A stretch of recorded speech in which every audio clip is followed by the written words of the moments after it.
क्या आपने कभी सोचा है दोस्तों कि कभी कभार पेट भरा होने के बावजूद भी अचानक कई बार बर्गर, मिठाई या पिज्जा खाने की बहुत इच्छा जागृत होती है, और क्यों कभी ऐसे लगता है कि कुछ भी मिल जाए तो मैं खा लूंगा। ये समझने के लिए अपने इसको बेसिक साइंस को समझना पड़ेगा। अगर विल पावर की कमी से ही केवल मोटापा बढ़ता तो आज दुनिया में मोटापा एक एपिडेमिक के रूप में नहीं होता। इसके पीछे की साइंस क्या है उसको समझे बिना आप वेट रिड्यूस कर ही नहीं सकते, क्योंकि इसका जो मैकेनिज्म है वो न्यूरो ह्यूमोरल मैकेनिज्म होता है। न्यूरो ह्यूमोरल मतलब न्यूरॉन्स और हार्मोन्स के द्वारा ये रेगुलेट होती है हमारा हंगर सिस्टम। दो तरह के हंगर सिस्टम्स हमारे शरीर में होते हैं। पहला हार्मोन है लेप्टिन हार्मोन। जैसे कि आप देख पा रहे हैं, लेप्टिन हार्मोन होता है जब शरीर में पर्याप्त मात्रा में एनर्जी स्टोर होती है तो शरीर की जो फैट सेल्स होती है वो लेप्टिन हार्मोन रिलीज करती है।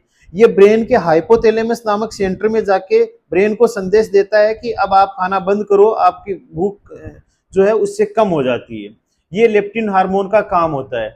दूसरा जो हार्मोन होता है वो डोपामिन रिवार्ड सिस्टम या डोपामिन हार्मोन होता है। जब हम अपने पसंद की चीज जैसे मीठा, स्वादिष्ट या हाई फैट फूड खाते हैं तो डोपामिन रिलीज होता है। डोपामिन ब्रेन के दो न्यूक्लियस होते हैं, वीटीए न्यूक्लियस और न्यूक्लियस एक्यूमेरस। इनमें जाके हमें अच्छा फील महसूस कराता है या रिवार्ड टाइप महसूस कराता है। तो उसके बाद में आदमी उस खुशी को पाने के लिए बार बार ओवर ईटिंग करता जाता है। इस तरह से ये दोनों हार्मोन काम करते हैं। लेकिन अब मेन बेसिक इन दोनों में ओबेसिटी में गड़बड़ क्या होती है? एक होता है leptin resistance. Leptin resistance, leptin निकल तो रहा है लेकिन वो ब्रेन को जाके आपके बता नहीं पा रहा कि आपकी सेटाइटी हो गई है, आपको अब खाना बंद करना है। जैसे डायबिटीज में इंसुलिन रेजिस्टेंस होता है, वैसे ही ओबेसिटी में होता है लेप्टिन रेजिस्टेंस। इसको आप इस तरीके से समझ सकते हैं, जैसे अपनी कार में एक फ्यूल मीटर लगा रहता है। फ्यूल कम होता है तो अपन फ्यूल भरवाते हैं। मीटर अगर सही है तो अपने को बताएगा कि अभी टैंक फुल हो गया, तो अपन फ्यूल भरवाना बंद कर देते हैं। लेकिन मीटर अगर खराब है तो आपको बता नहीं पाएगा कि आपका टैंक फुल हो गया और ओवर फ्लो होता रहेगा फ्यूल। इसी तरह से आप समझ सकते हैं लेप्टिन रेजिस्टेंस को। दूसरा होता है आपका डोपामिन हाईजेक सिस्टम। हमने बताया कि डोपामिन हार्मोन होता है और रिवार्ड के लिए होता है। तो जब भी अल्ट्रा प्रोसेस्ड फूड या हाई फैट फूड या अपनी इच्छा का अपन खाना बार बार खाते हैं तो ये ब्रेन के डोपामिन सिस्टम को ओवर स्टिमुलेट कर देता है। ओवर स्टिमुलेट बिल्कुल उसी तरह जिस तरह से सोशल मीडिया होता है अपने को बार बार नोटिफिकेशन भेज के अपने को उसके प्रति एडिक्ट कर देता है, उसी तरह ये होता है डोपामिन हाईजेक सिस्टम। डोपामिन पूरे सिस्टम को ही हाईजेक कर लेता है। तो इस तरह का फूड अपन बार बार खाते जाते हैं। अब होती है अपनी हंगर। हंगर दो तरह की होती है, जैसा कि आप इसमें देख पा रहे हैं, दो तरह की हंगर सिस्टम होती है। पहला होता है आपका होम्योस्टेटिक हंगर और दूसरा होता है आपका हिडोनिक हंगर। होम्योस्टेटिक हंगर ये होती है फिजियोलॉजिकल हंगर होती है। फिजियोलॉजिकल मतलब जब होती है जब शरीर को एनर्जी की जरूरत होती है। इसका ट्रिगर ये होता है कि जब कैलोरी की कमी होगी तो ये हंगर होगी आपको। ब्रेन में इसका सेंटर हाइपोथैलेमस में होता है। पर्पज होता है इसका सर्वाइवल के लिए, जीवित रहने के लिए ये जरूरी है। इसका ऑनसेट ग्रेजुअल होता है। ये हमेशा ये भूख आपको धीरे धीरे लगेगी, न कि अचानक आपको महसूस होगी। फूड इसमें आप कोई चॉइस नहीं होती है, आदमी कोई सा भी फूड जो मिल जाए वो फूड खा सकता है। और फुलनेस पेट भरने के बाद में ये आपकी रुक जाती है। और हार्मोन जो इसमें काम करता है वो ग्रेलिन और लेप्टिन नामक हार्मोन होता है, जो हमने पहले बताया था। उदाहरण इसका देखें तो जैसे आप पूरे दिन व्यस्त हो, आप दोपहर का लंच भी नहीं किया, फिर आप शाम को गए घर पे थके हुए, तो जो भी फूड आपको मिला वो आप खा लोगे, तो ये होगी आपके होम्योस्टेटिक हंगर। दूसरी तरह की हंगर होती है उसको बोलते हैं हिडोनिक हंगर। ये प्लेजर ड्राइव हंगर होती है। प्लेजर के अकॉर्डिंग ये भूख लगती है। इसमें आपका डोपामिन सिस्टम काम करता है। इसका ट्रिगर पॉइंट है प्लेजर और रिवार्ड। बार बार ब्रेन को रिवार्ड मिलेगा, प्लेजर होगा तो ओवर ईटिंग करेगा। ब्रेन में इसका सेंटर डोपामिन, जैसे हमने बताया आपको पहले, होता है।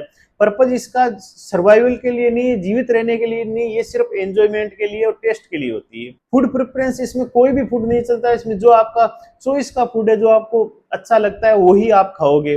और फुलनेस के बाद, पेट भरने के बाद भी ये भूख जारी रह सकती है और डोपामिन भी आपका बढ़ता जाता है। उदाहरण के लिए जैसे आपने अभी भी डिनर किया और आप जैसे पिज्जा के बहुत शौकीन और अचानक कोई पिज्जा का एड देखा है, ऐसी शॉप पे गए जहाँ पिज्जा मिल रहा हो, तो आप उस पिज्जा को खा लोगे जबकि आपको उस बॉडी को उसकी जरूरत ही नहीं है। तो ये होता है हिडोनिक हंगर। इस तरह की दो हंगर होती है। हंगर पाथ में जो होता है वो हमने बताया आपको हाइपोथैलेमस में ब्रेन का होता है।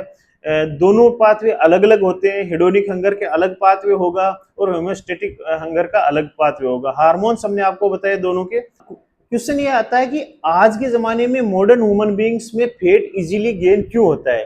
तो इसका बहुत सीधा सा संबंध अपने इवोल्यूशन से है, जिस हिसाब से ह्यूमंस का विकास हुआ। एक बहुत ही फेमस बुक है, उसके राइटर है डॉक्टर रिचर्ड जॉनसन, आप गूगल पे सर्च कर सकते हो। बुक का नाम है nature want us to be petty. इसमें बहुत अच्छी तरह से इस चीज को एक्सप्लेन किया गया है कि आदमी ऐसा क्यों होता है। उसका रीजन ये है, जैसे कि आप डायग्राम में देख पा रहे हैं, पहले जो होता था अकाल वगैरह की कंडीशन होती थी, इंसान को लिमिटेड टाइम ही फूड मिलता था। तो जो इंसान उस लिमिटेड टाइम में अपने फैट के रूप में उस फूड को ज्यादा देर तक स्टोर कर लेगा, वो ही सर्वाइव रह पाता था, जैसे जंगल वगैरह की सिचुएशन होती थी। उसके अलावा सर्वाइव रहने का कोई चांस नहीं था। जो फूड को स्टोर नहीं कर सकता था वो सर्वाइव नहीं हो पाता था। लेकिन अभी क्या है, अबंडेंस ऑफ फूड हो गई, बहुत सारा फूड इजीली अवेलेबल है, कैलोरीज जो है वो इजीली अवेलेबल है।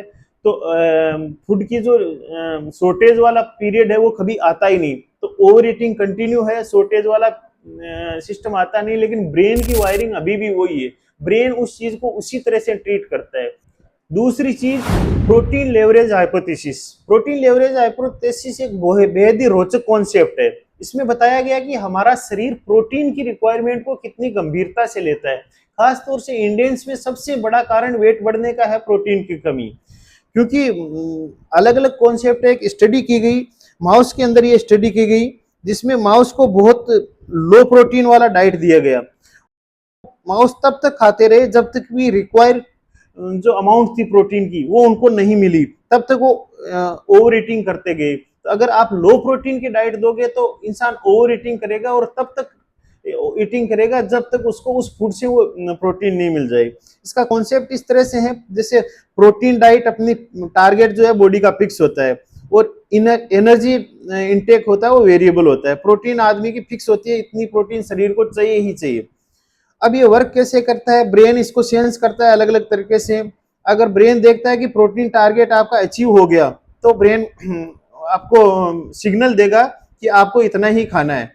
तो ये हो गया एक कंडीशन। अब एक सिनेरियो ऐसा है कि जिसमें मील है जिसमें प्रोटीन बहुत कम है, तो प्रोटीन कम हो गई, प्रोटीन कम हो गई तो लंबे टाइम तक भूख लगी रहेगी, और एनर्जी, टोटल एनर्जी इनटेक आपका बहुत ज्यादा हाई हो जाएगा। दूसरा सिनेरियो है जिसमें मील ऐसा है जिसमें प्रोटीन ज्यादा है।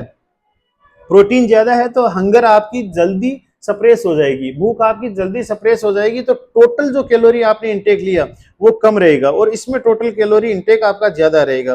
तो इस तरह से प्रोटीन लेवरेज हाइपोथेसिस बताती है। रेट्स में ये एक्सपेरिमेंट किया गया, आप गूगल पे सर्च करके देख सकते हो। एक्सपेरिमेंट बहुत रोचक एक्सपेरिमेंट किया गया। अब ह्यूमंस में क्या है, इंडस्ट्रीज ने जो है इस चीज को एक्सप्लॉइट किया है। इंडस्ट्रीज ने ऐसे प्रोडक्ट बनाने चालू कर दिए जिसमें वास्तव में प्रोटीन होता ही नहीं, या बहुत ही कम मात्रा में होता है। जो भी पैक्ड फूड अपन बाजार से खाते हैं उसमें प्रोटीन की मात्रा बहुत कम होती है, इसीलिए आदमी उसको बार बार खरीदेगा और बार बार खाएगा। ये एक कमर्शियलाइजेशन का नुकसान है, और इसको इंडस्ट्रीज ने इस हाइपोथेसिस को, प्रोटीन लेवरेज हाइपोथेसिस को लेके ही ऐसे प्रोडक्ट बनाए हैं जिनके कारण आप ओवर ईटिंग करोगे और आपका वेट जो है कंटिन्यूसली गेन होता रहेगा।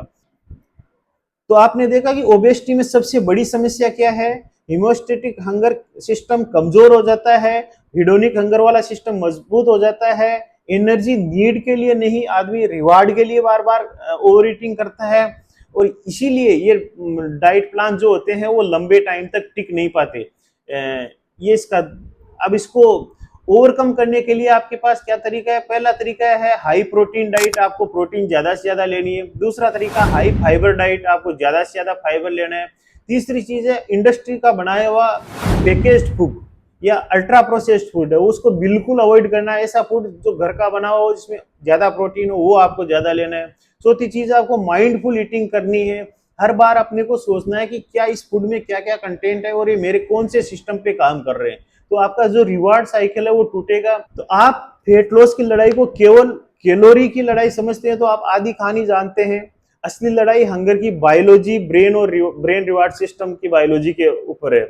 जब तक आप इसको नहीं समझेंगे आप इसको पूरा नहीं जान पाएंगे। अगर वीडियो आपको उपयोगी लगा तो लाइक, शेयर एंड सब्सक्राइब जरूर करें, और चैनल को फॉलो जरूर करें। धन्यवाद।